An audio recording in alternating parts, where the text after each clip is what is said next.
So in this video, I thought I'd go over the various ghosts and how they work with the win strategy. This may be subject to change, and the devs decide to nerf something when it comes to this challenge. Let's go through it here. So starting with a spirit, really hard, basically near impossible, unless you're trying to do multiple hunts. You're not going to be able to tell a spirit through the hunt, but you could do that if you time the actual smudges. And from the moment you first smudge the ghost, which could be just a few seconds into the hunt, to 3 minutes past that. If it hunts before that, it's not a spirit. Really difficult to pull off, and you got to have people being willing to sit around um, the hunt to verify.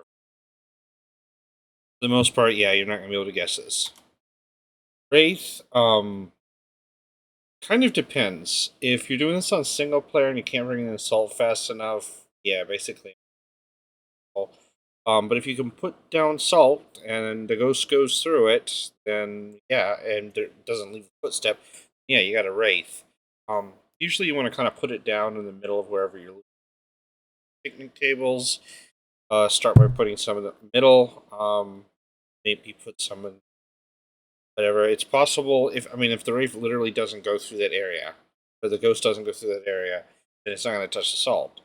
But somebody has to bring that in. On single player, this can be really difficult.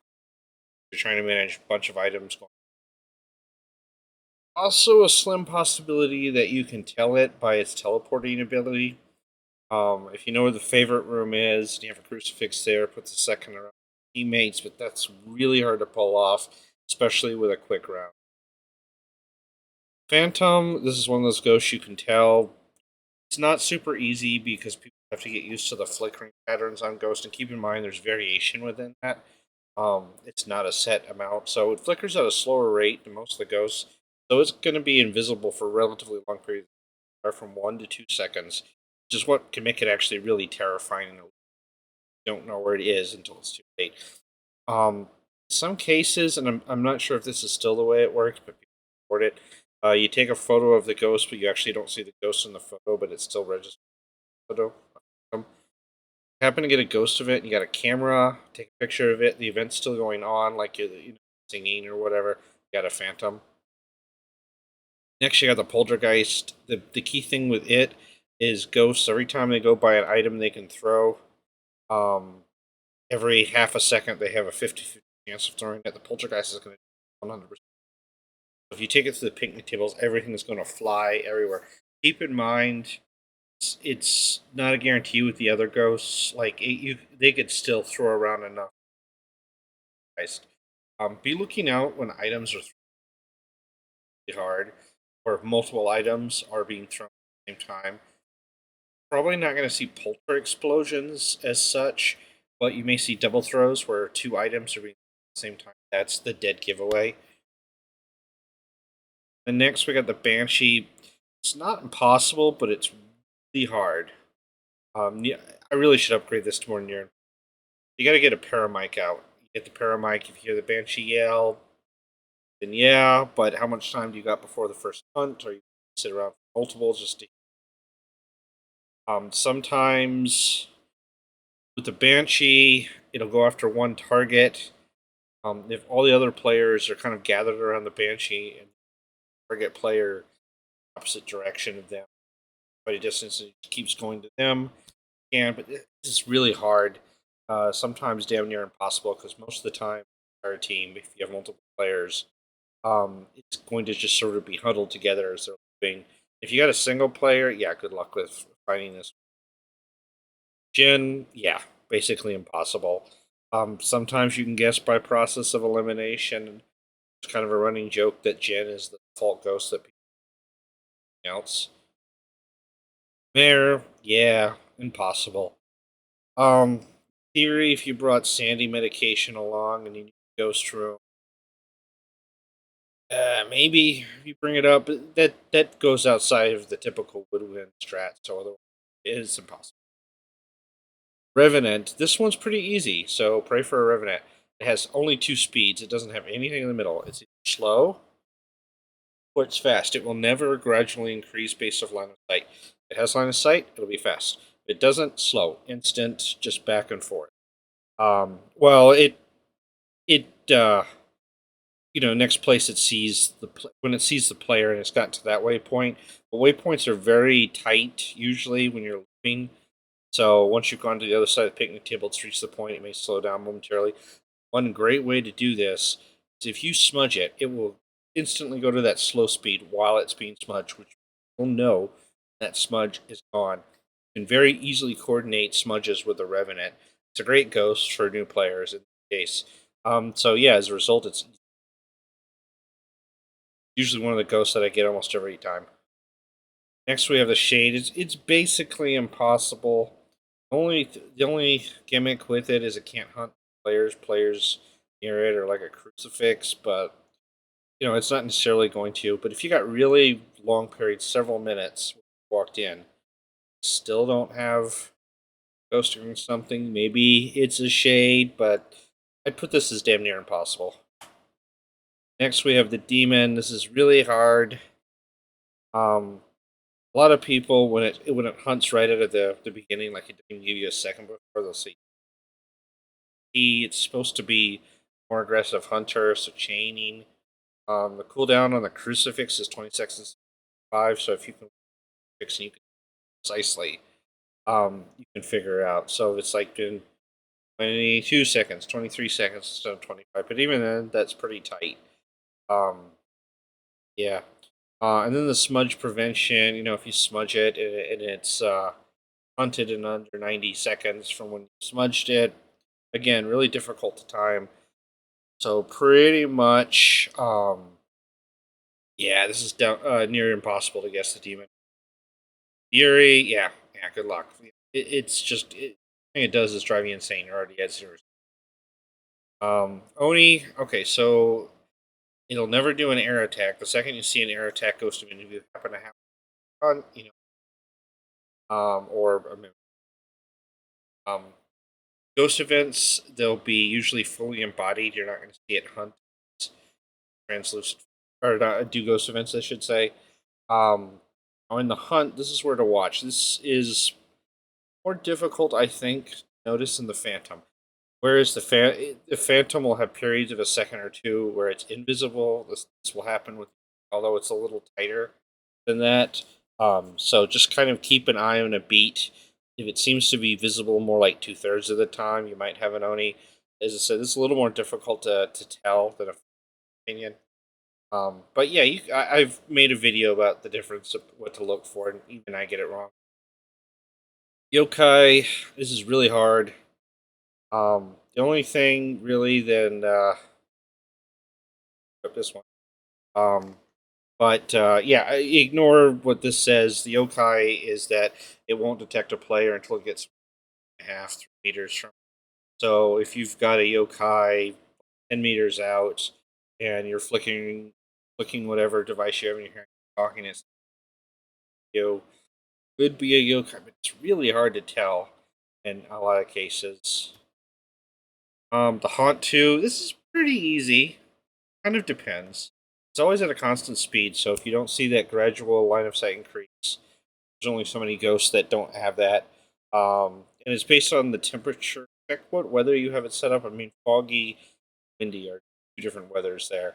The colder it's going to be, the faster it's going to be. So it'll be faster. It'll generally be faster than normal. Now, keep in mind if you get an idea of the favorite room, and you see that speed difference as it goes from one to the other, because it'll be really fast favorite room, but it'll still be fast kind of when it gets to you. Um, Look out for that freezing breath. Sometimes it doesn't, sometimes it does. I'm not sure if it's supposed to be a guarantee or what. I've had Hantus where I swore I never saw freezing breath, and other ones it looked like they were vaping the entire. It was just boom. So it's pretty easy-ish, except when it's not. So, all right, Goryo, yeah, just like the Uri. Nope, not happening. Mylane, okay, you're not going to hear footsteps beyond 12 meters. You hear it. So if it's coming from a good distance away and you're not hearing it, then yeah, you very well be a Mylane there. Problem with that is it might start the hunt on top of you or well closer than 12 meters. I've also noticed, and it says it's quieter in the terms of the ghost noises during the hunt itself. If you've got one where you're not hearing anything but the footsteps, good chance it's a myling. Not, I don't think it's a guarantee, but yeah. Plus, if you want to help yourself along getting the paramic, it's really active. You bring out the paramic, you immediately hear all sorts of ghost noises just instantly. That helps to tell if it's a myling. But again, with a really tight woodwind strat, you're not doing that. So yeah, I put it around medium. On Rio, yeah, for the most part, might be able to do the on Rio test if the favorite room is where you're gathering, like say at the picnic tables. I have done an on Rio test with it, but it's really difficult, very slim chance of it actually working. So basically impossible. The twins, it's kind of hard, almost hard. There's a speed difference. But the thing is, once it has line of sight, that goes out. That more or less goes out the door. So the faster twin is is faster, slower twin, or most of the time I don't get it. Especially when you're getting that line of sight and the line of sight blows that away. If you keep hidden, so just hear it for the speed. That's probably going to work, but on multiplayer, that's really hard to get everybody to do that. If you can get, if people are willing to sit around for multiple hunts so that you can hear slower, faster, but yeah, most of the time you get one hunt. Raiju, this can be kind of hard because it's really dependent on the electronics.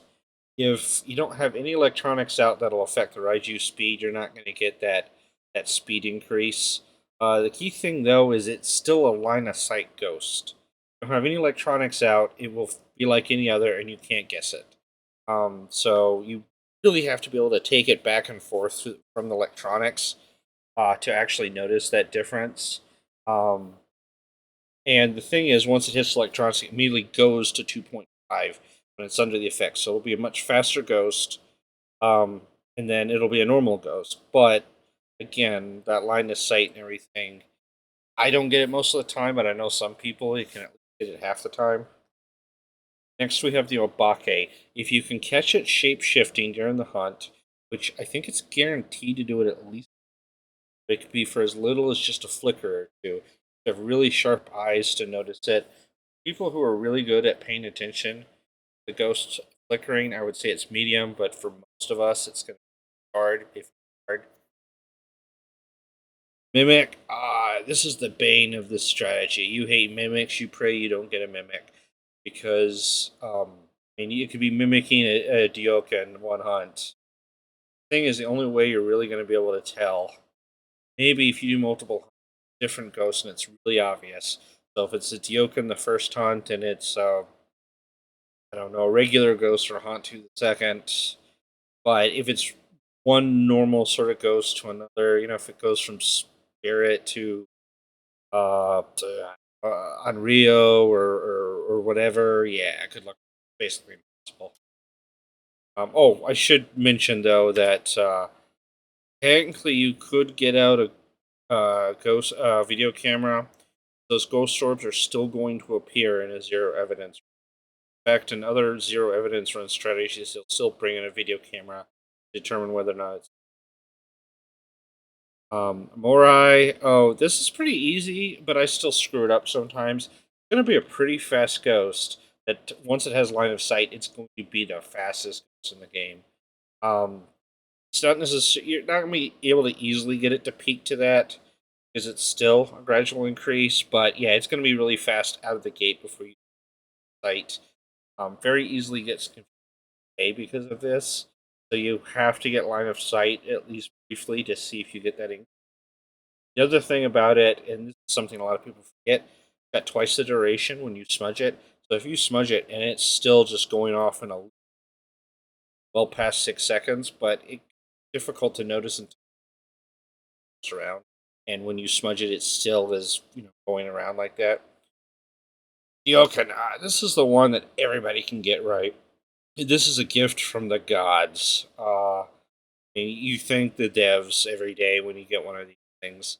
It goes crazy fast until it gets to you, and then it slows down. And then once it's really close to you, you can instantly loop this thing all day long. I've done just for the hell of it, I've done like 10 months with a buddy of mine, and we just kept doing the Diokin, getting ghost foes with this thing, getting stuff, easy peasy.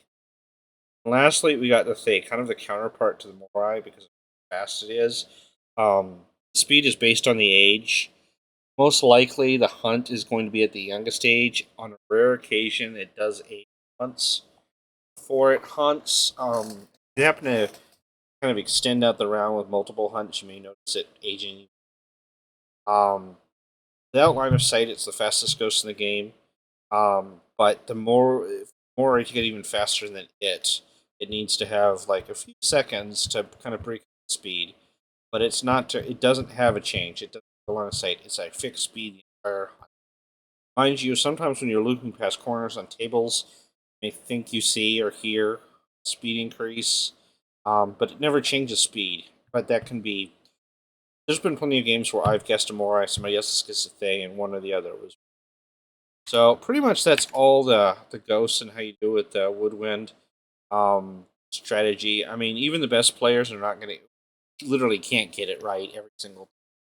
But if you can shoot for kind of like a 50-50, you're doing pretty good at that point. If you're just completely missing ghosts that you really shouldn't be missing, just get better. They get good. But in my case, it's I don't know 1 in 5, maybe give or take. Sometimes better. Anyways, that's a little follow up strat video.